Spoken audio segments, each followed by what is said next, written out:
Eu quero convidar aqui os nossos irmãos que irão fazer parte dessas cadeiras aqui, que iremos, nossos professores de hoje. Eu não sou professora, só estou aqui para a gente coordenar o estudo.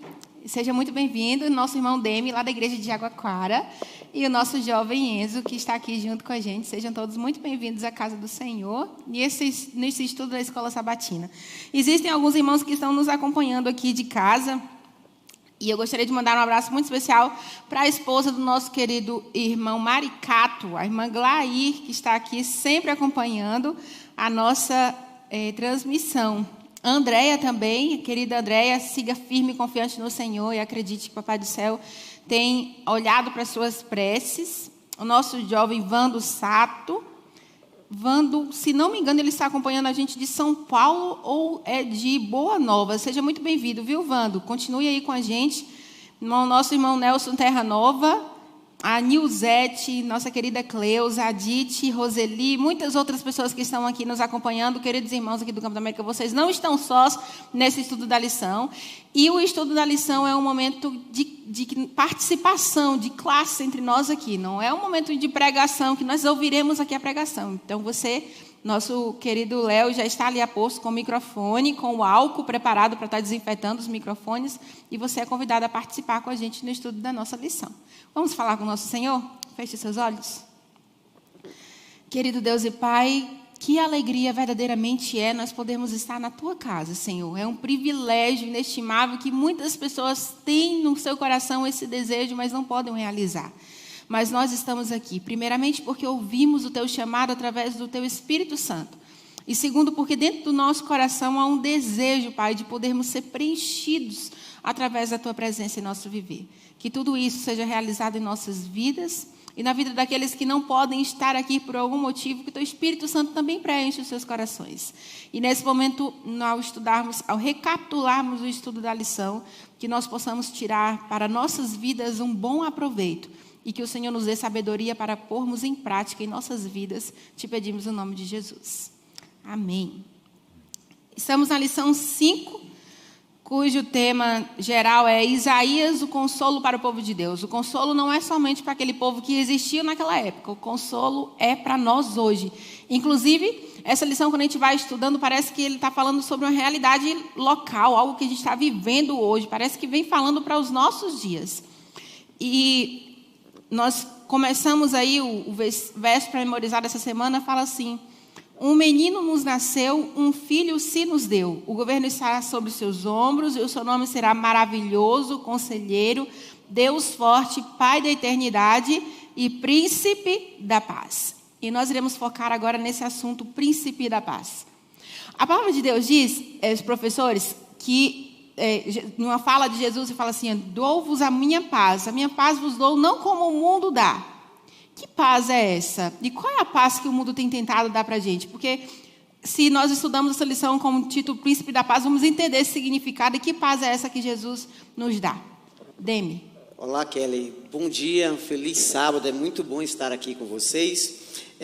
Na parte de sábado aqui, Kelly, vem falando aqui de Dr. Robert Oppenheimer, né, que supervisionou a criação da primeira bomba atômica, né? Ele se apresentou diante de um comitê, em um congresso nos Estados Unidos, e então perguntaram se havia alguma defesa contra a arma. E ele disse que certamente. E ele então disse: ela é. E ao falar isso, ficou um silêncio, todo mundo parou diante daquela declaração dele, e ele disse: a paz. Né? Então, as pessoas têm acreditado que a paz geralmente tem vindo de fora, de algo de fora para dentro de nós. E até mesmo aqui na lição trouxe algo que eu achei interessante, que diz que a paz, para muitos a paz é um sonho vago e inatingível, né? Mas como você falou, o texto de João capítulo 14, versículo 27 vai dizer, Cristo diz: eu vos dou a minha paz. Né? Então, Cristo, na verdade, Ele é a paz. E se Ele é a paz, e estando nós com Ele, Ele transmite essa paz para dentro de nós. E o Espírito Santo é Ele que faz isso, né? Ele gera dentro de nós a paz, ao vivermos esse relacionamento com Jesus. Enzo, você gostaria de complementar aí com a gente? Sim, claro. Feliz sábado, igreja. Feliz sábado, irmãos que estão nos assistindo. A paz que Cristo dá é uma paz que a gente pode colocar em duas perspectivas.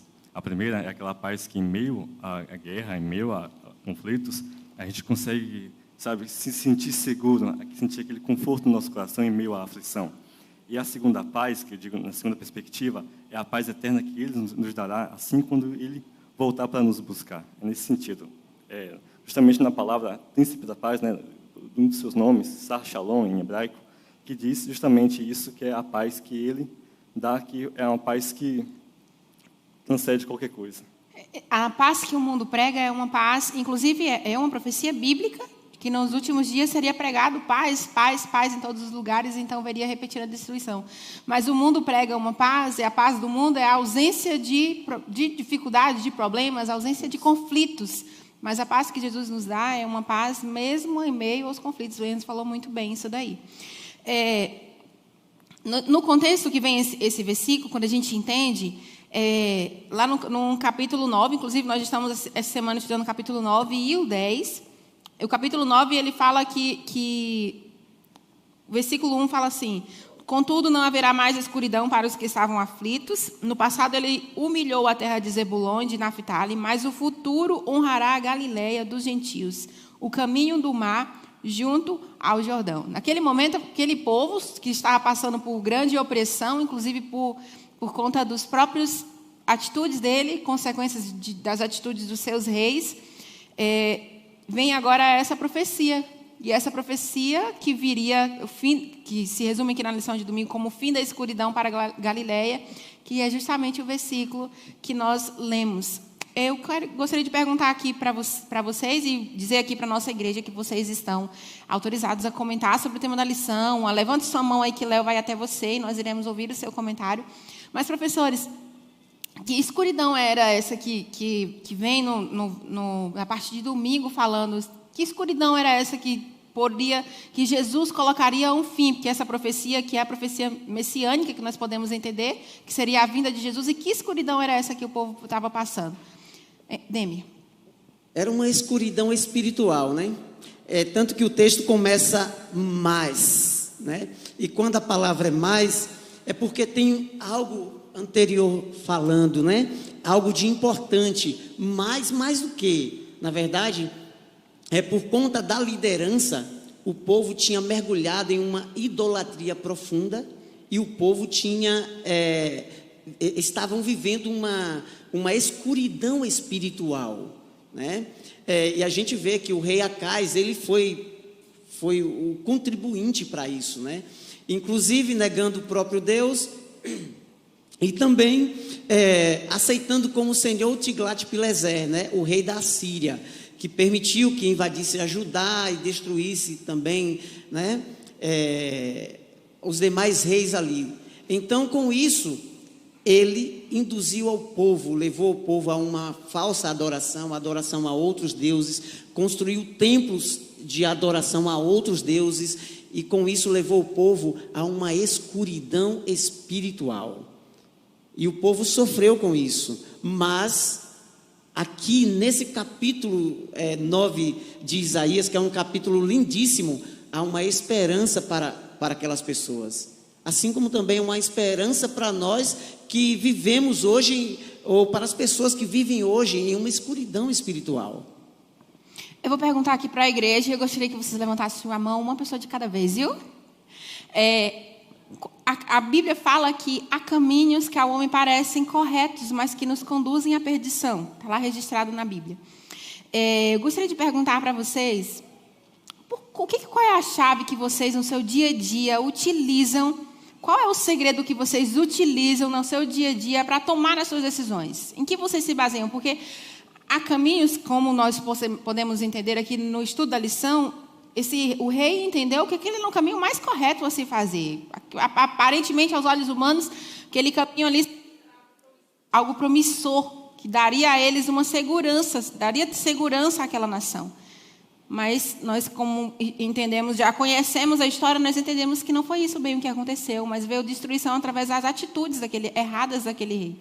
Qual é a sua atitude no seu dia a dia? Existe algo que você faz, algo prático? Você está diante de um vale de decisão, e qual é a sua primeira atitude ali que você faz nas suas decisões? Posso ver a igreja?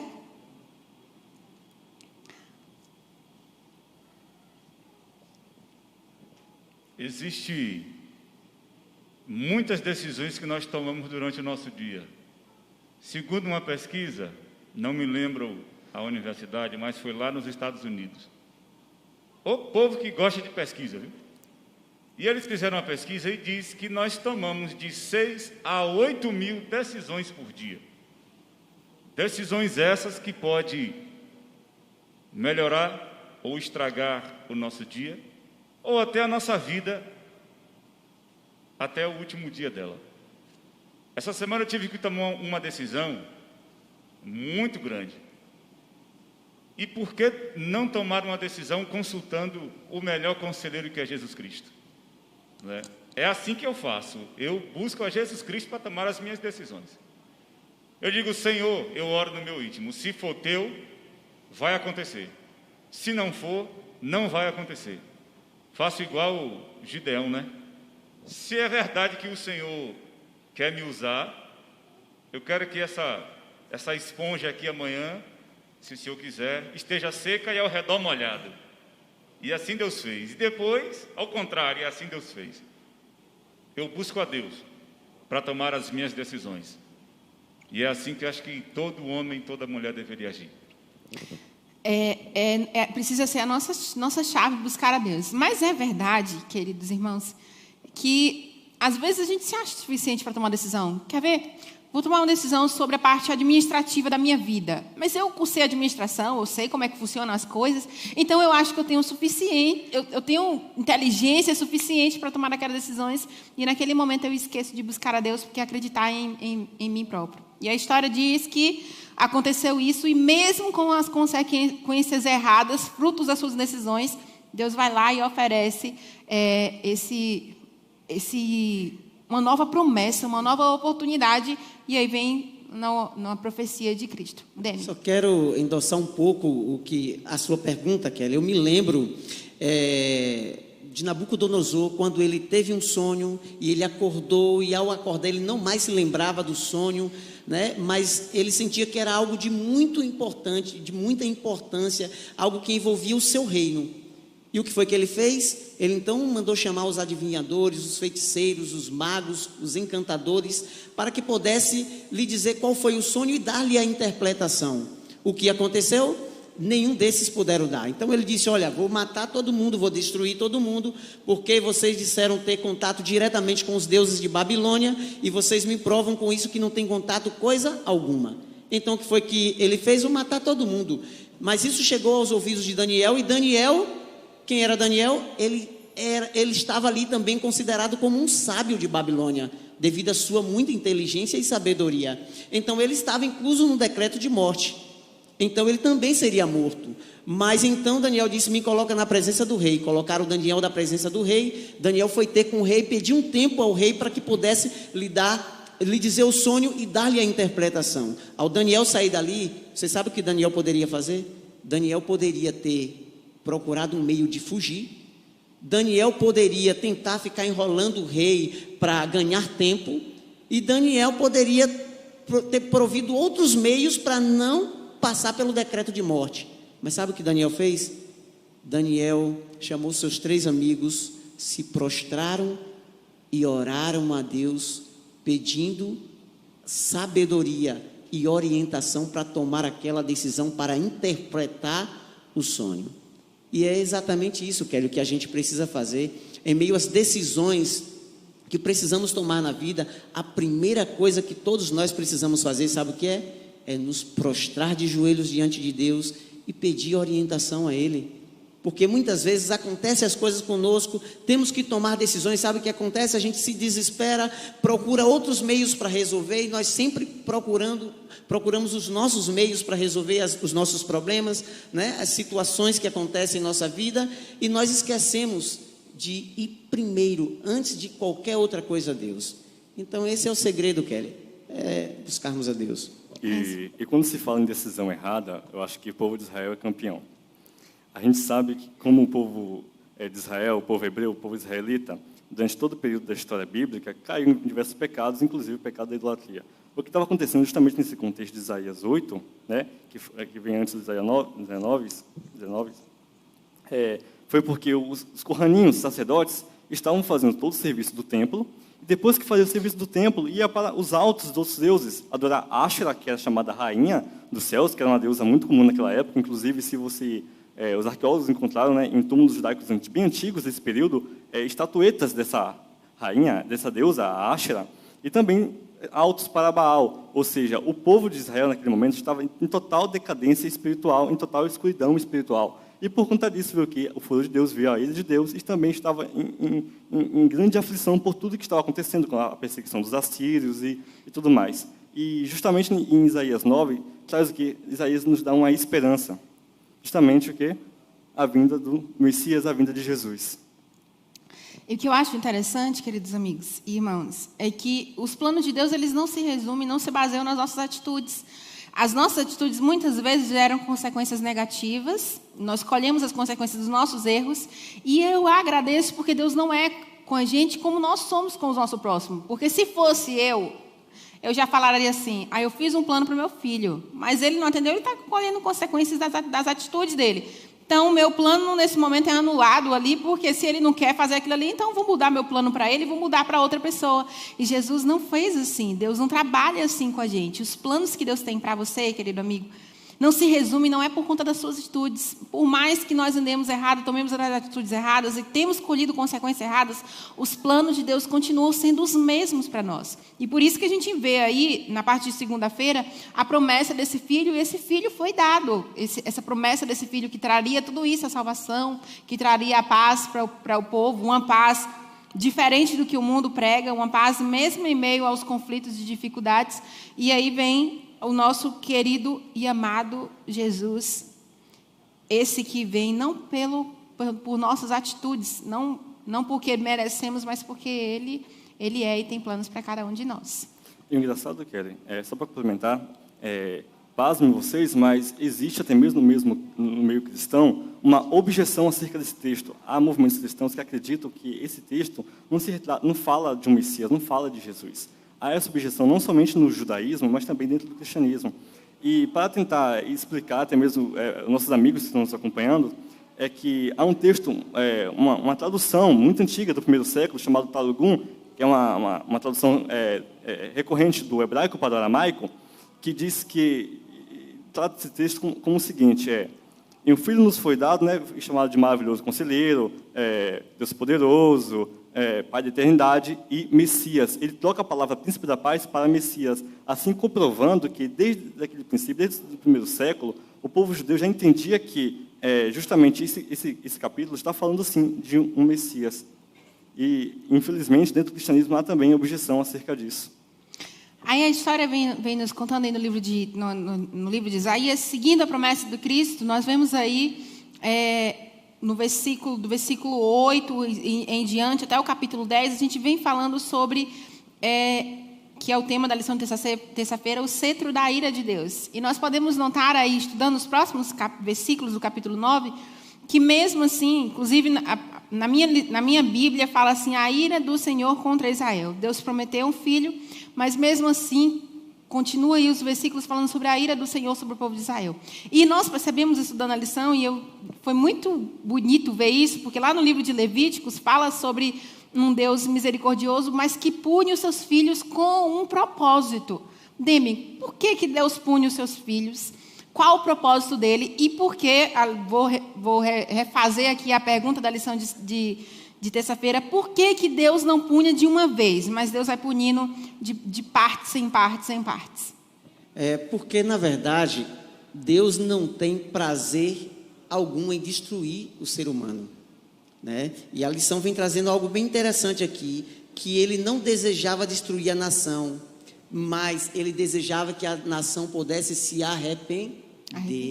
Né? Então, assim, Deus não tem prazer na destruição de nenhum ser humano. O desejo de Deus sempre foi de salvar-nos, né? A gente vê no livro de João, capítulo muito conhecido, capítulo 3, versículo 16 e 17, vai dizer que Deus amou o mundo de tal maneira que deu seu Filho unigênito, para que todo aquele que nele crê não pereça, mas tenha vida eterna. E no versículo 17 vai dizer que Jesus veio ao mundo não para condenar o mundo, e sim para salvar. O maior desejo de Deus é salvar. Cristo veio neste mundo para salvar cada ser humano. Lá em Romanos capítulo 5, versículo 20, eu gosto muito desse texto que diz que onde abundou o pecado, superabundou a graça. A graça é muito mais abundante do que qualquer pecado cometido por nós. Por quê? Deus deseja muito salvar a cada um de nós. E porque ele, com relação a esse povo aqui, ele não condenou ou não destruiu de vez, exatamente porque ele desejava salvar. E à medida que ele fosse disciplinando as pessoas, estava dando a oportunidade às pessoas de fazerem uma autoavaliação de sua vida e se arrepender de seus pecados e se voltarem para ele. Se ele destruísse essas pessoas, Kelly, essas pessoas de vez, talvez elas não tivessem a oportunidade de salvação. O interessante é que, quando se fala de cetro da ira de Deus, as profecias de Isaías apresentam duas perspectivas também acerca desse título, cetro da ira de Deus. O cetro da ira de Deus pode ser para a salvação, e pode ser um pouco pesado o que eu vou falar, mas também para a maldição, a depender da escolha do povo. Se o povo, porque muitas vezes Deus permite, nós sabemos que Deus permite algo para nos dar a salvação, para nos moldar, para nos levar para o caminho correto, mas muitas vezes também Deus, em sua ira, também traz destruição para o povo, para assim corrigir também do mesmo modo. Ou seja, a depender da escolha do povo, o cetro da ira de Deus tem dois significados, ou para a salvação ou para a maldição. Enzo, Deus continua trabalhando, porque quando nós estudamos aqui, foi lá naquela época, naquele povo, no povo de Israel. Mas Deus continua trabalhando dessa mesma forma, ainda nos dias de hoje? Quando a gente estuda a Bíblia e você analisa a sua vida pessoal, você acha que Deus continua também atuando dessa mesma maneira conosco hoje?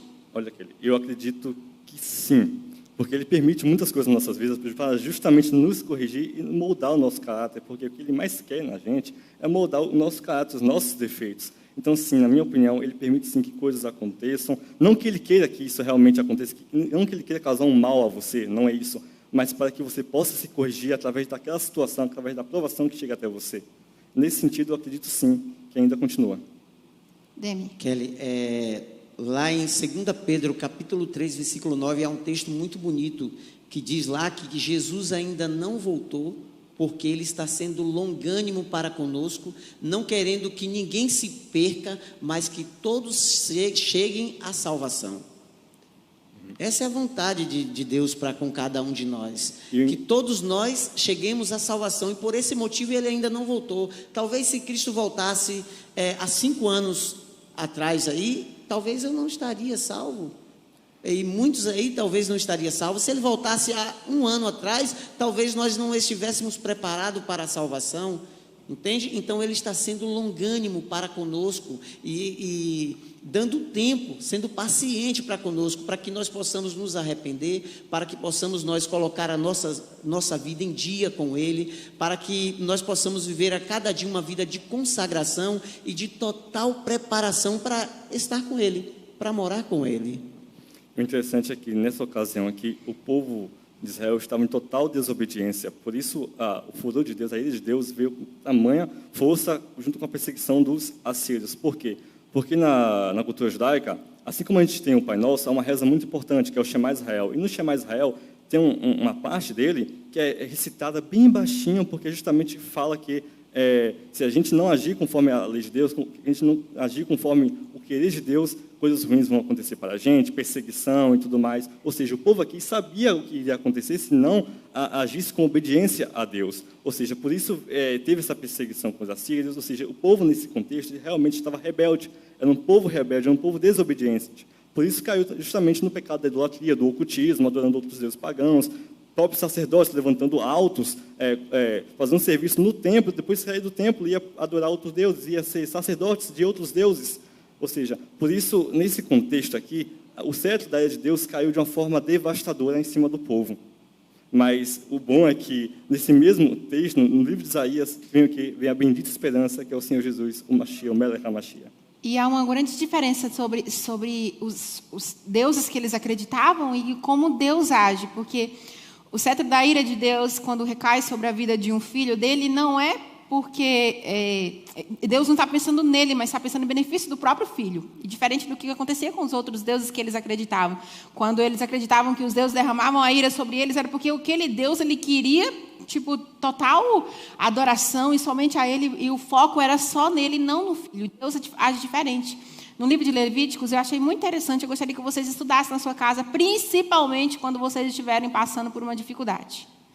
Livro de Levítico, no capítulo 26, todinho ali, e Deus, a partir do versículo 14, começa falando assim: se vocês não ouvirem a minha voz, se vocês não atentarem os seus passos para os meus caminhos, se vocês não desviarem os seus pés de fazer as coisas erradas, então eu vou derramar sobre vocês 7 vezes mais sobre a minha ira.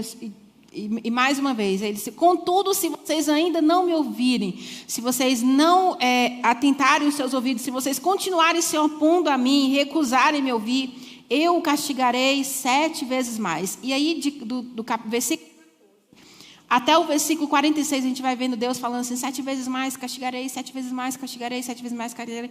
Mas no finalzinho, Deus fala assim: mas se vocês confessarem os meus pecados, esse é o versículo que a gente conhece, eu ouvirei dos céus, perdoarei os seus pecados e sararei as suas feridas.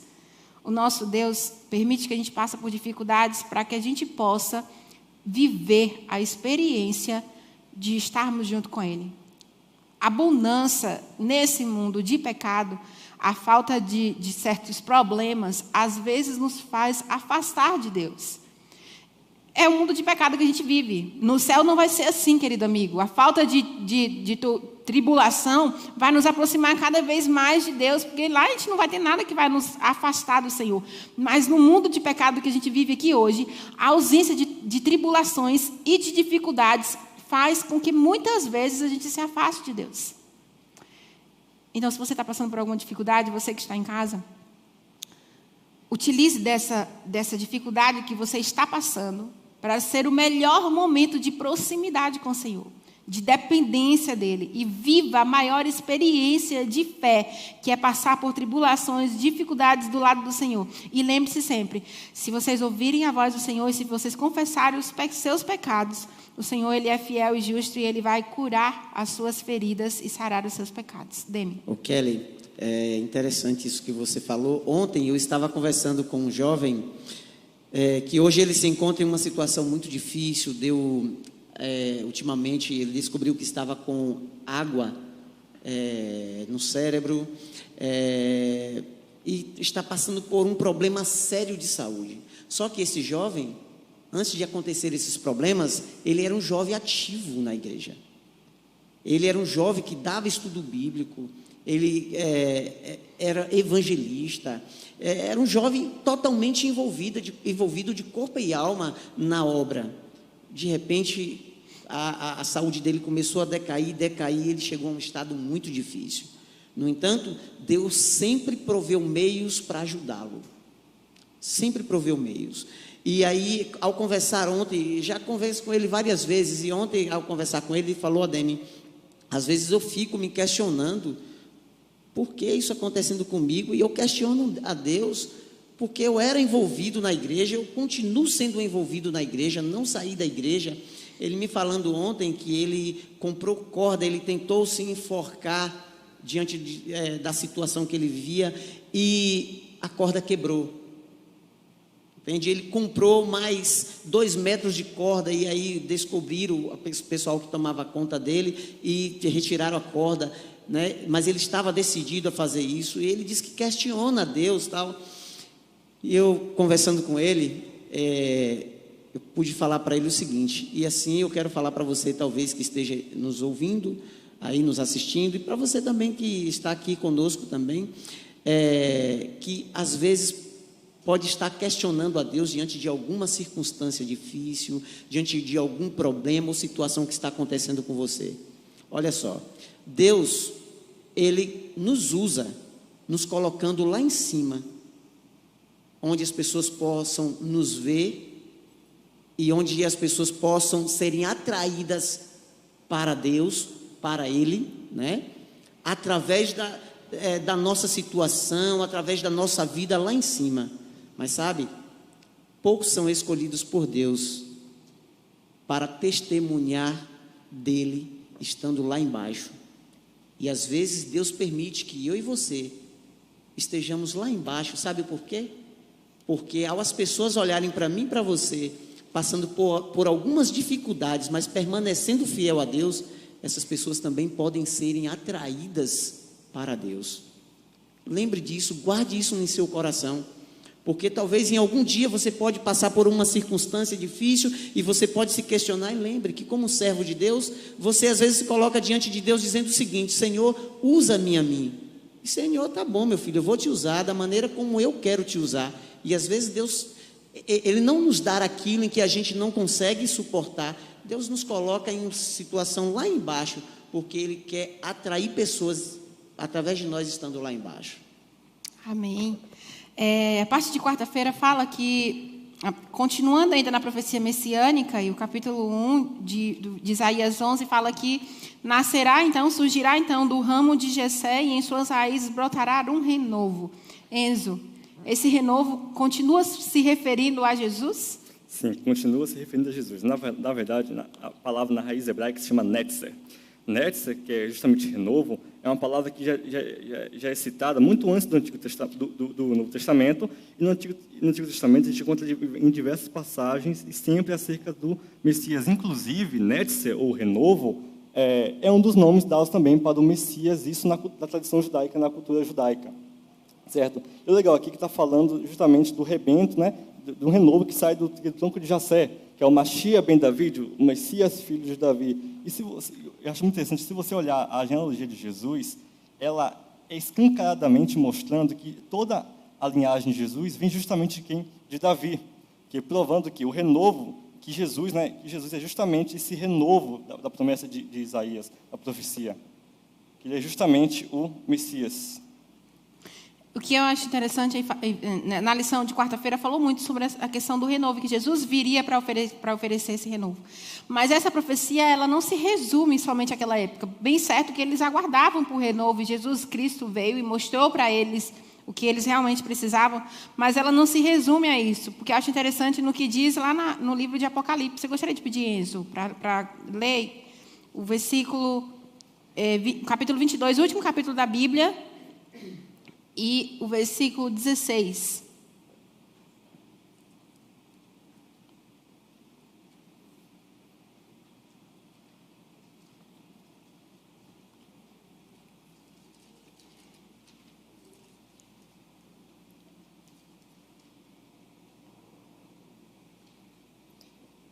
A minha tradução pode estar um pouco diferente, porque a minha é do original hebraico, certo?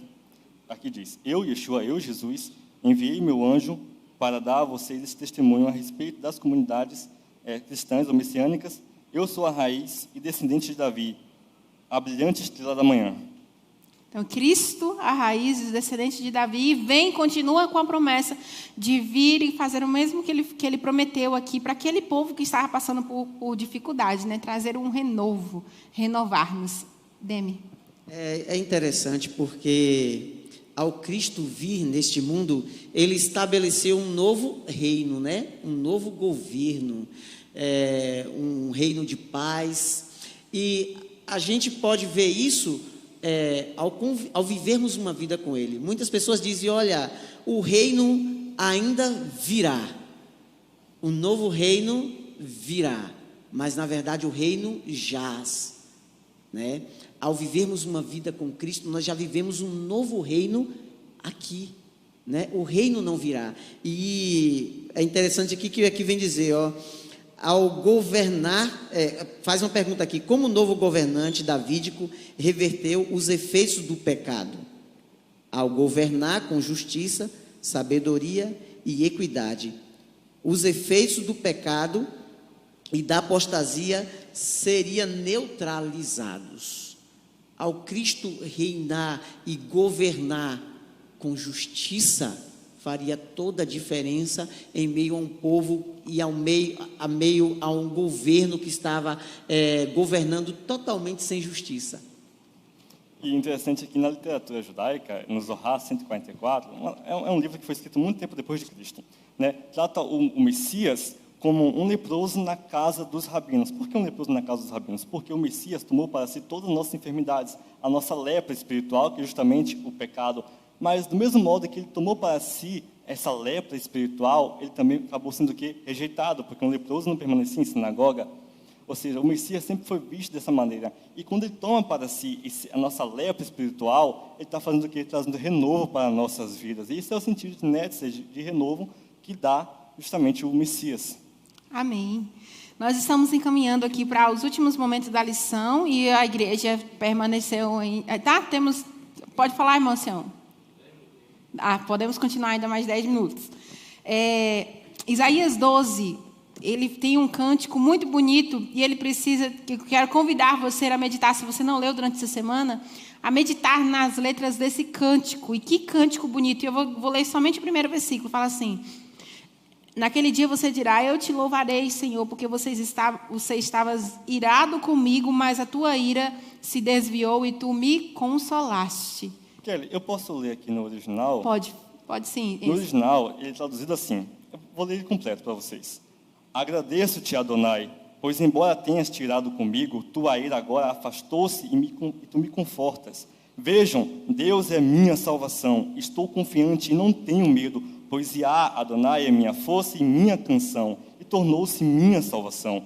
Então vocês tirarão água das fontes da salvação com alegria. Naquele dia dirão: deem graças a Adonai, invoquem o seu nome, façam seus atos conhecidos entre os povos, declarem quão exaltado é o nome dele, cantem a Adonai, pois ele triunfará.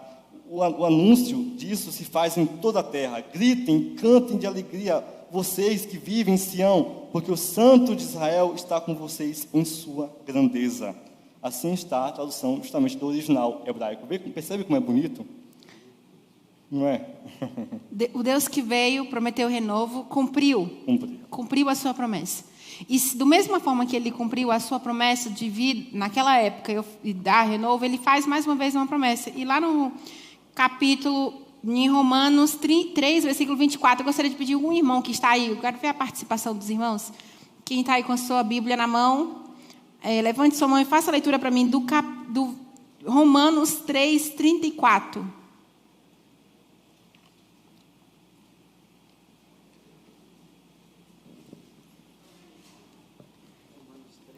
Romanos 3, 34. Levante sua mão aí para Léo levar o microfone até você. 24, irmãos, desculpe. Romanos 3, 24. Irmão Luiz?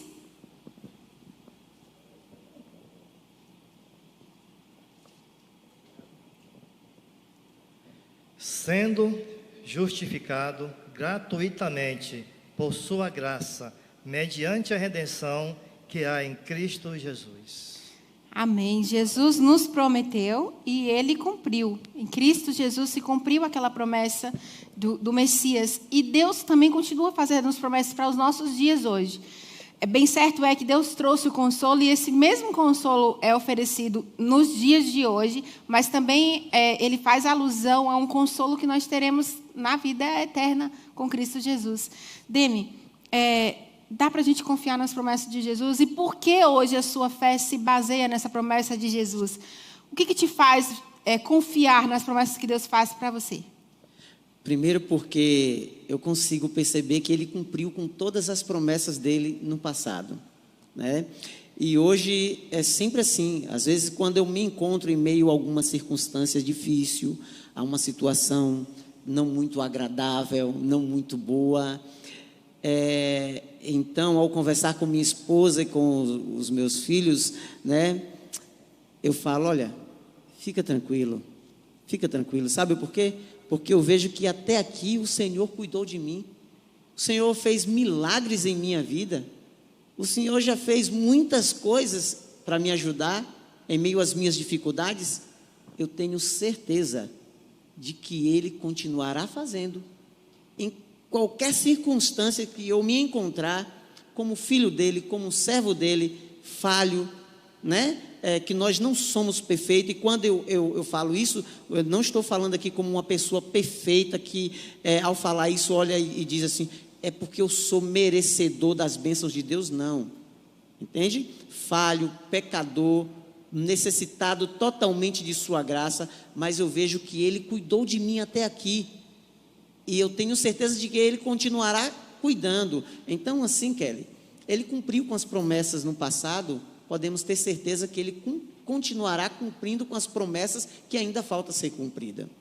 Enzo, faça o seu fechamento aí da lição, que mais lhe chamou a atenção, o que mais que você aprendeu nessa lição, que você gostaria de deixar aqui para a classe. É porque, assim, o estudo de Isaías, do profeta Yeshayahu, no original hebraico, é um estudo que, na minha opinião, todo cristão sincero deve fazer. Porque aqui descreve todas as características de Jesus de uma maneira tão bonita que a gente olha, a gente chega a se emociona. Ou seja, a gente deve ter uma ligação maior a esse estudo, e também, na minha opinião, a gente deve ter mais atenção justamente ao sentido de Messias, o porquê Ele é o nosso Salvador. Se a gente passar a refletir nisso todos os dias, nosso apego por Ele, nosso amor por Ele, na minha opinião, aumenta, cresce. A gente fica mais desejoso de sua presença, sabe? Fica querendo Ele cada vez mais próximo da gente. E muito interessante a pergunta que você fez para o Demi, quero também responder, porque assim, Deus, durante todo o período da história, Ele vem cumprindo as suas promessas. A história está aí para provar tudo que Ele fez. E, na minha opinião, qualquer pessoa sincera de coração, que tem um apego com Deus, consegue perceber a sua presença de uma maneira tão perto que é quase que palpável. Ou seja, essa confiança nas promessas de Deus deve ser viva na vida de um cristão. Sabe? Diariamente devemos meditar nisso, pensar nisso, nas promessas de Deus, e nunca duvidar.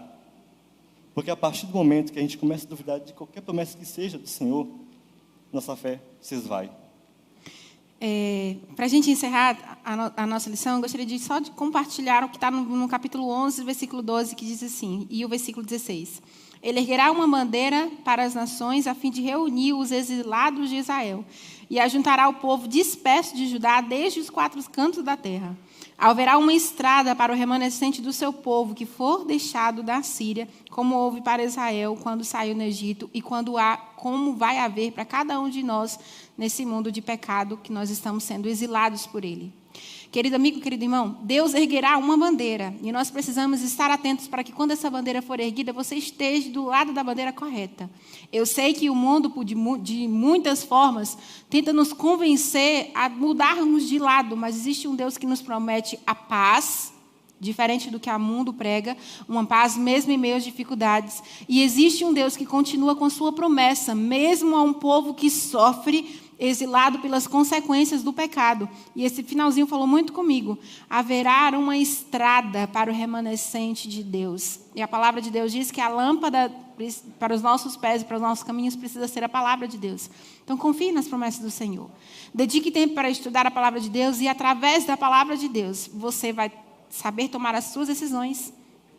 E através da palavra de Deus, você encontrará a estrada correta para caminhar, para encontrar com o nosso Senhor Jesus. Haverá sim um renovo. O renovo pode começar aqui. Aqui nós temos a oportunidade de ter um pequeno vislumbre do que Deus promete fazer para cada um de nós no céu. Há consolo, mesmo nos dias de hoje. É apenas um vislumbre do consolo que Deus nos dará no céu. Então, permita confiar mais e mais no Senhor. Agradeço aqui aos nossos queridos professores pela participação, ao Enzo e ao Demi. Que Deus continue abençoando a vida de vocês, que vocês continuem sendo instrumentos nas mãos do Senhor.